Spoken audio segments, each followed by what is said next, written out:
नमस्कार, आप देख रहे हैं मनी गुरु। मैं हूं स्वाति रायना। रिटायरमेंट के बाद सीनियर सिटीजन्स को अपने पैसे का सबसे सुरक्षित ठिकाना लगता है बैंक फिक्स डिपॉजिट ही। ये जानते हुए भी कि बैंक एफडी सुरक्षा तो भले ही देता है, लेकिन थोड़ा घाटे के साथ। तो फिर ऐसी सेविंग का क्या फायदा जो धीरे धीरे आपके परचेजिंग पावर को कम करता चला जाए। तो आज के खास शो में हम आपको बताएंगे कि बैंक एफडी के पैसों को निकालकर कहां निवेश करें जिससे आपका पैसा सुरक्षित भी रहे और रिटर्न भी अच्छा मिले। और यही सब बताने के लिए हमारे साथ जुड़े हैं जाने माने फाइनेंशियल प्लानर हर्ष रुंगटा। हर्ष जी, आपका बहुत स्वागत है हमारे मनी गुरु की आज की इस खास पेशकश में।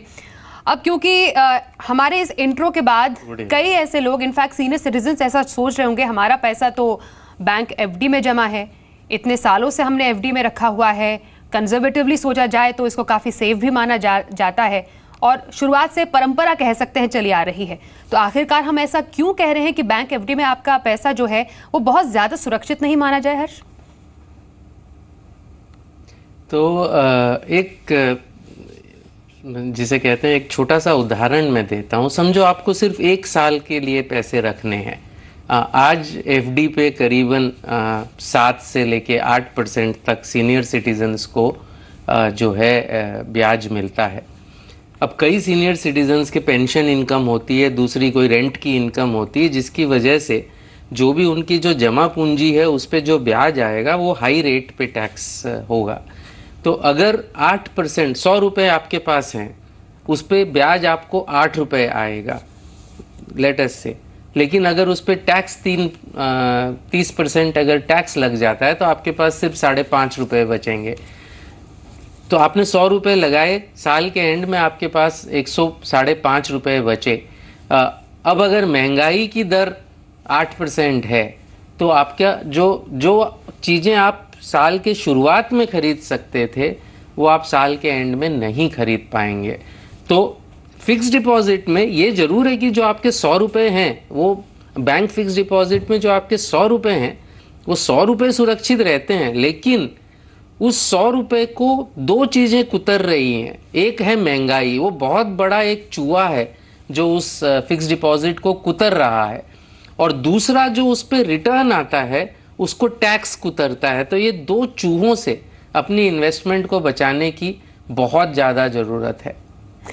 आपने बहुत ही एक्चुअली एक बहुत अच्छे एग्जाम्पल के जरिए बताया है यहाँ पर। इनफैक्ट हम ये नहीं कह रहे हैं कि आपने जो अपना पैसा रखा है सुरक्षित मानकर जो रखा है बैंक एफडी में, आप उसको पूरा निकाल दें, लेकिन हम यहाँ पर इनफैक्ट हर्ष जी आपसे यही समझने की कोशिश कर रहे हैं कि लोगों को ये समझ आए कि आखिरकार बैंक एफडी में जिन्होंने अपनी ये एक मुश्त रकम भी रखी है तो आखिरकार वो उसको बेटर वे में कहाँ पर इन्वेस्ट कर सकते हैं जिससे उनको आज के टाइम में एक अच्छा जो रिटर्न है वो भी मिल जाए। कुछ एडवांटेजेस आपने बताया कि बैंक एफडी जो ट्रेडिशनली इतने टाइम से चले आ रहे हैं, क्योंकि ज़रूरत पड़ने पर पैसा मैच्योरिटी से पहले भी इसमें निकाल सकते हैं, शायद यही एक फ़ायदा है, एडवांटेज है, लोगों को आकर्षित जो करता है। नुकसान के तौर पर अगर हम इनफैक्ट कुछ और बारीकी में जाए बैंक एफडी में, क्योंकि ये लोगों को समझाना बेहद ज़रूरी है कि आखिरकार हम इस टॉपिक पे आज डिस्कस क्यों कर रहे हैं कि आखिरकार बैंक एफडी में पैसा रखने से उन्हें आज की तारीख में नुकसान हो रहा है, और टैक्स को अगर हम थोड़ा बहुत ऊपरी स्तर पर समझना चाहे तो उनको किस हिसाब से आज के टाइम में ज़्यादा बेनिफिट नहीं मिल पा रहा है इस लिहाज से। तो स्वाति, अगर हम कोई भी इन्वेस्टमेंट की बात करें, सिर्फ बैंक फिक्स डिपॉजिट की बात नहीं है, कोई भी इन्वेस्टमेंट की बात करें तो उसमें 4 चीज़ों का ध्यान रखते हैं। 3 जो नॉर्मल ट्रेडिशनली हम कहते हैं, सेफ्टी, यानी आपका पैसा जो प्रिंसिपल आपकी मूल जो रेट पैसा है वो कितना सेफ है, रिटर्न आपको उस पर कितना रिटर्न मिलता है, एंड लिक्विडिटी, ज़रूरत के समय क्या आप मुद्दत से पहले उसे निकाल सकते हैं। ये ट्रेडिशनली 3 चीज़ें हमेशा देखी जाती हैं। मैं उसमें एक चौथी चीज़ खास करके सीनियर लोगों के लिए ऐड करना चाहूँगा, ईज़ ऑफ यूज़, यानी कि आसानी होती है जिसमें इन्वेस्टमेंट करने में।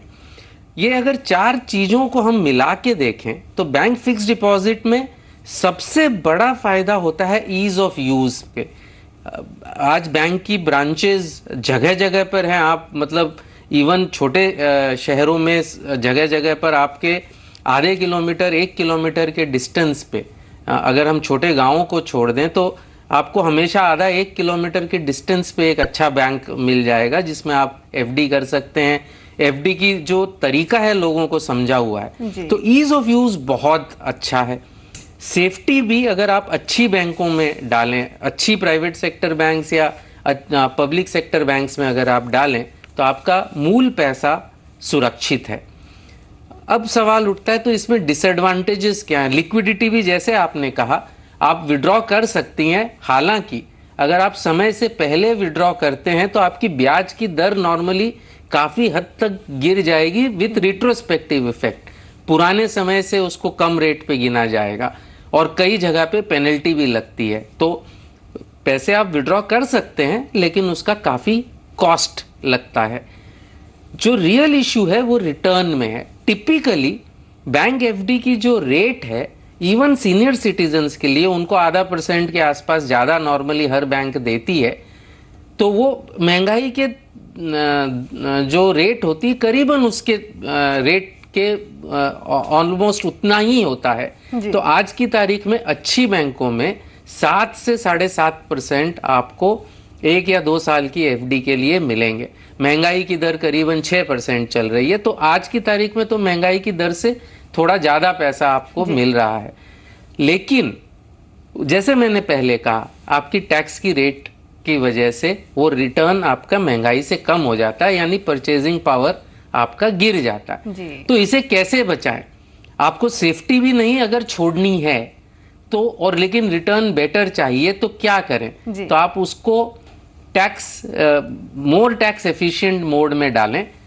खुद एफडी में करने के बजाय ऐसे डेट म्यूचुअल फंड में डालें जो बैंक एफडी टाइप प्रोडक्ट्स में इन्वेस्ट करता है। Absolutely. तो सेफ्टी सेम रही, क्योंकि आप खुद नहीं कर रहे हैं, आपके बिहाफ पे एक डेट म्यूचुअल फंड कर रहा है। लेकिन अब जो टैक्सेशन है इसमें सबसे बड़ी चीज उसमें यह होती कि ग्रोथ स्कीम में आप करिए। आपको जो पैसा चाहिए आप विड्रॉ करिए। पहले 3 साल में जो विड्रॉ करेंगे उसमें ऑल्दो टैक्स रेट की राहत नहीं मिलेगी, लेकिन एक चीज आप समझिए, जब आप डेट म्यूचुअल फंड से पैसा विड्रॉ करते हैं तो उसमें से काफी हिस्सा प्रिंसिपल का विड्रॉ होता है, बहुत छोटा हिस्सा इंटरेस्ट का विड्रॉ होता है। जो होम लोन ईएमआई में उसका रिवर्स चीज आपको यहाँ देखने को मिलती है, और उस वजह से उस पर जो टैक्स लगता है आपका वो कम रेट पे लगता है, कम अमाउंट पे लगता है। रेट सेम रहती है, अमाउंट कम हो जाती है। और जैसे ही विड्रॉवल आपने 3 साल के बाद किया, उस पे चूंकि आपको इंडेक्सेशन बेनिफिट टैक्स का सहूलियत मिलता है, इंडेक्सेशन बेनिफिट और लॉन्ग टर्म कैपिटल गेन्स की वजह से, तो टैक्स में बहुत भारी छूट मिलती है। तो ये एक बहुत ही सेफ्टी सेम रखते हुए, लिक्विडिटी मच बेटर होती है। डेट म्यूचुअल फंड में आप 1000 रुपए भी निकाल सकते हैं उसमें से, और उसका कॉस्ट भी आपको कुछ नहीं लगेगा, ब्याज भी पूरा मिलेगा, कॉस्ट भी कुछ नहीं लगेगा। तो बहुत अच्छी लिक्विडिटी रहती है, और टैक्स कम लगने के वजह से आपका जो रिटर्न है वो पोस्ट टैक्स रिटर्न आपका इंप्रूव होता है। एक चीज पे जरूर डेट म्यूचुअल फंड थोड़ा सा कम उतरता है बैंक फिक्स्ड डिपॉजिट के मुकाबले, वो है ईज ऑफ यूज। लेकिन ईज ऑफ यूज चूंकि ये प्रोडक्ट इतना वेल नोन नहीं है, तो इसको यूज करने के लिए एक अच्छे एडवाइजर की आप हेल्प लीजिए। मेरे ख्याल से इवन ईज ऑफ यूज में भी ये कोई बहुत ज्यादा 19 नहीं पड़ेगा बैंक एफडी के मुकाबले, ऑल्दो क्लियरली बैंक एफडी इस पर्टिकुलर मापदंड पर बैंक एफडी हायर स्कोर होता है। डेफिनेटली, लेकिन क्योंकि हम ऑल्टरनेट इन्वेस्टमेंट स्ट्रैटेजीज की बात यहाँ पर कर रहे हैं, तो ये भी जानना अब शायद दर्शकों के लिए जरूरी हो जाता है। जैसे काफी पॉपुलर सेविंग स्कीम, जैसे सीनियर सिटीजन सेविंग स्कीम की हमने बात की, कौन कौन से सर्कमस्टांसेस में सीनियर सिटीजन सेविंग स्कीम में अगर निवेश किया जाए तो काफी ज्यादा बेनिफिशियल साबित हो सकता है, और अगर यही एफडी की रकम हम सीनियर सिटीजन सेविंग स्कीम में लगाना चाहे तो ज्यादा एडवांटेज यहाँ मिल पाएगा? हाँ जी, तो ऐसा नहीं है कि आपको सारा का सारा पैसा बैंक एफडी से निकाल लेना चाहिए।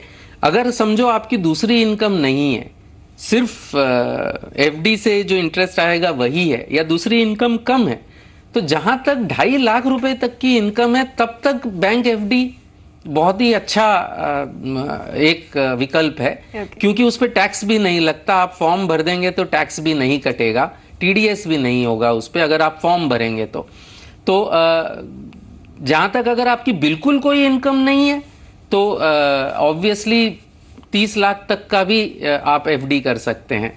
लेकिन अगर दूसरी इनकम है, अगर आपकी 2 लाख की इनकम ऑलरेडी है, तब आप 5 या 6 लाख या 8 लाख से ज़्यादा की एफडी करेंगे तो आपको टैक्स में बहुत नुकसान होगा।